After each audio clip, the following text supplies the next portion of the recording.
Hello students, welcome to my channel and formula coaching সেন্টারের পক্ষ থেকে WBSU 5th semester minor history suggestion 2026-এ দিচ্ছি।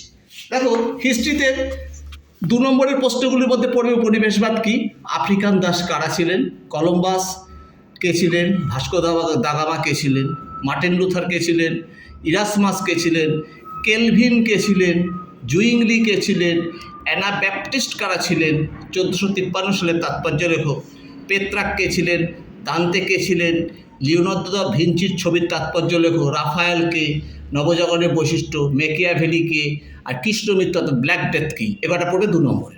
5 মার্কের মধ্যে পড়বে ফিপ ও ভ্যাসাল, কোপার্নিকাস বিপ্লব ও গ্যালিলিওর অবদান, 95 থিসিস, ইরাসমাস ও গুটেনবার্গ কেন বিখ্যাত, দুজনের সম্পর্কে, রেনেসাঁসের স্থাপত্য আর জার্মানিতে কেন ধর্ম সংস্কার আন্দোলন ঘটে। এগুলো 5 মার্কসের।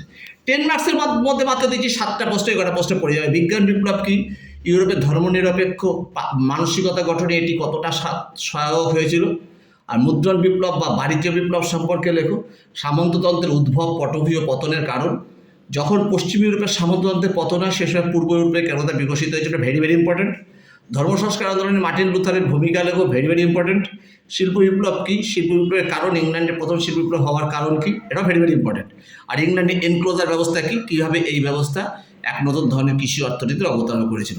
এই কটা প্রশ্ন তোমরা যদি পড়ে যাও 5th সেমিস্টারে, তোমরা অবশ্যই সব প্রশ্নের অ্যান্সার দিতে পারবে। তোমরা আমাকে বেশি করে লাইক ও সাবস্ক্রাইব করো, বন্ধুদের মধ্যে ছড়িয়ে দাও। দেখো, তোমরা যদি বেশি করে লাইক সাবস্ক্রাইব না করো তাহলে আমি আর উৎসাহ পাবো না বেশি একটা। তাই তোমরা আমাকে বেশি করে লাইক ও সাবস্ক্রাইব করো, তোমাদের জন্য আগামী দিনে আরও ভালো ভালো ভিডিও জানবো। আজকে পর্যন্ত রইল, টাটা বাই।